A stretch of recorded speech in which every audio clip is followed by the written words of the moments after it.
Hey everybody, welcome to the Creativity Cave. I am thrilled to be sharing with you these amazing cards that I've been making.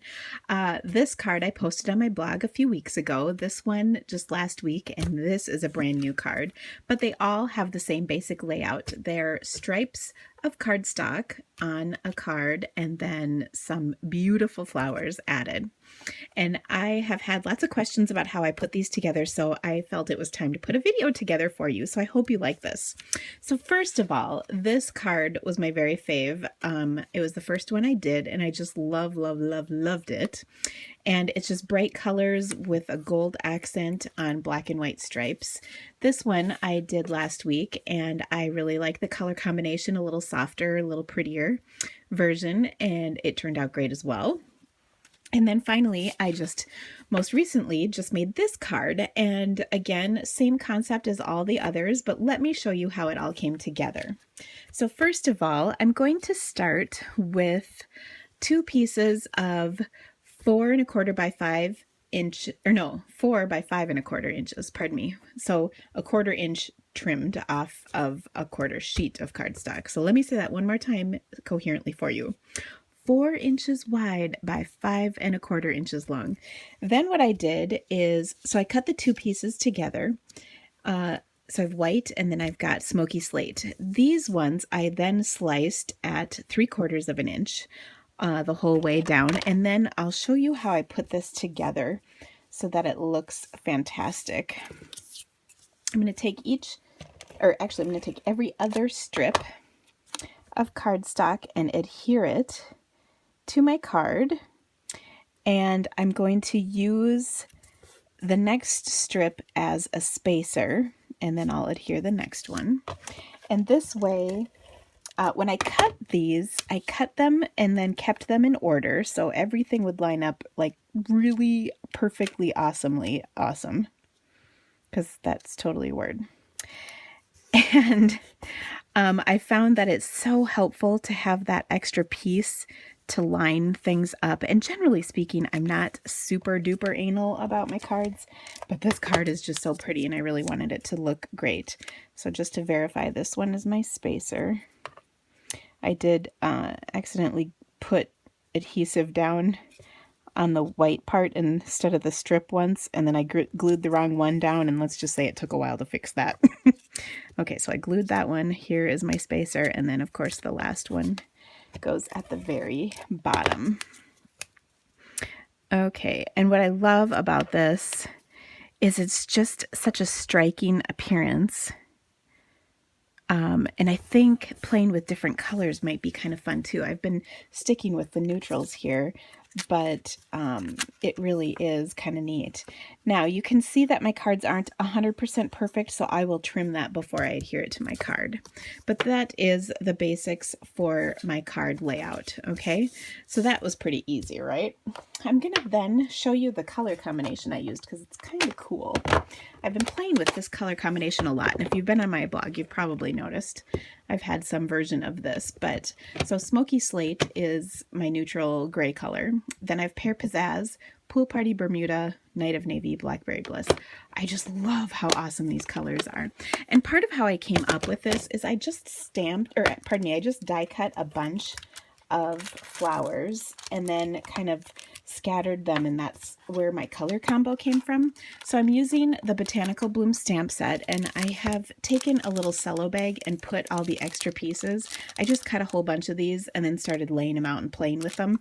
And I keep the extras here in the case. So in my stamp set, I have the stamp set. I also have, actually I have 2 bags of leftover pieces, and then I have all the framelits. This is a little magnetic sheet thing, and that everything is kept together so that you have all the pieces when you need them. Okay, so let me show you how I got the layout going for this. First, I'm going to stamp the greeting in your thoughts. You're in my thoughts, because I think this is so perfect for the look of the card.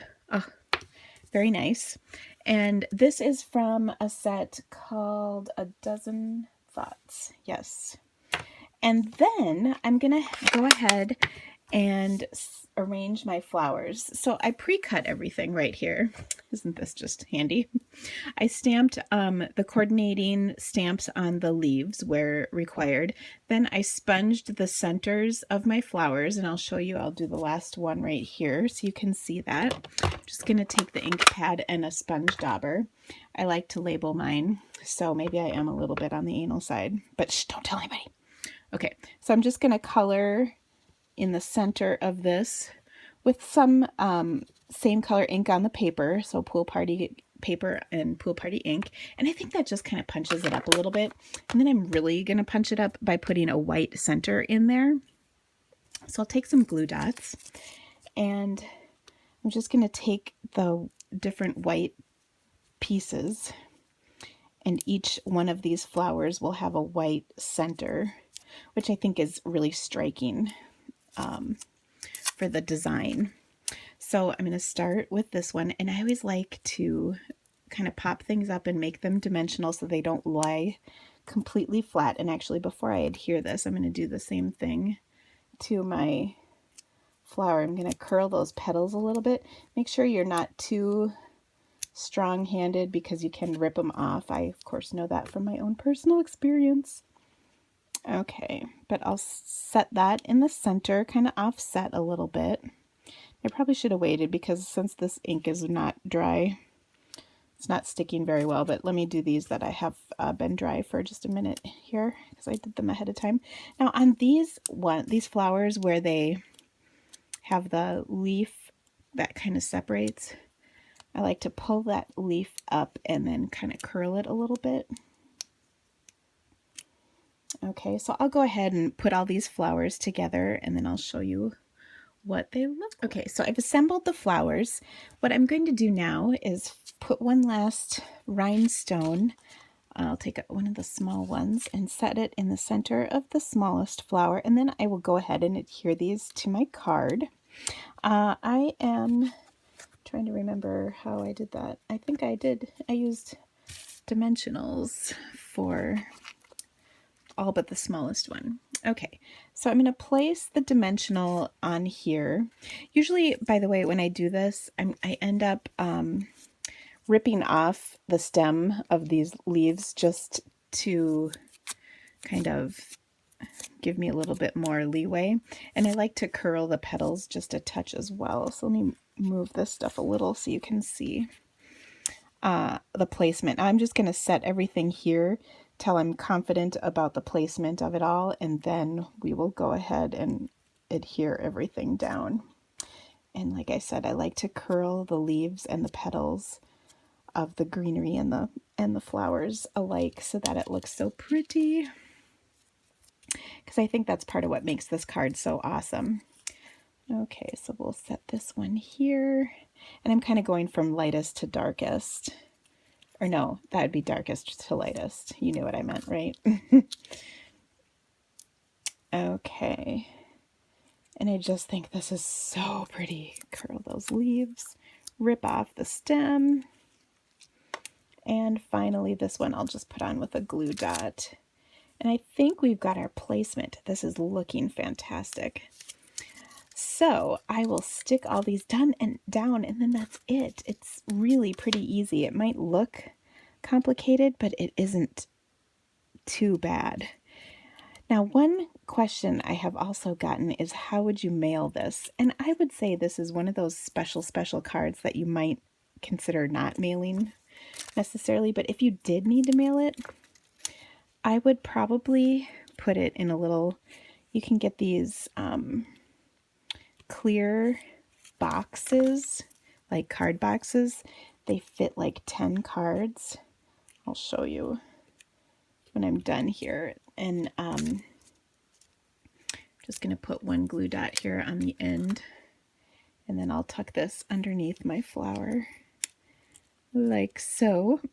Anyway, these clear boxes are pretty cool because they will hold a bunch of cards, but in this case you could just put the one card in and it would look pretty snazzy. Because let's be honest, you're giving this to somebody pretty special, right? Okay, So look at how beautiful that is. I'm just going to tap all the little paper fuzzies off of there. Oh, so beautiful. And then last but not least, I'm going to adhere this to my card. I have cut a 4 1/4 by 11 inch piece of cardstock, so that's just a half a sheet the long way. And I will fold this in half and then simply attach my card with some fast fuse. Now the other thing is, this will mail just fine in just even a regular envelope. It'll flatten out a bit, but it'll be fine. But let me give you one more tip. So whenever I mail a card that has buttons or brads or gems or pearls, whatever, I always place, as a demonstrator, I place one of these Stampin' Up! Postcards on the top to protect it, but you can also use just like a 1/4 sheet of cardstock, and that will protect all of the things that are bumpy from like ripping through your envelope. If you've ever sent something like this, you probably know what I mean. But how gorgeous is that? I will have links on my blog to all of the supplies and colors and everything that I used. If you are just dying to make some of these cards, and I know you have to be, please shop my online store at thecreativitycave.com. And when you shop with me, you become a VIP, and I have a whole rewards program for VIP members. And I would love to have you join our VIP membership, and I can spoil you and take excellent care of you as a customer. Thank you so much for watching my video. Hope you can go try these after you see this. Have an awesome day, guys. Bye.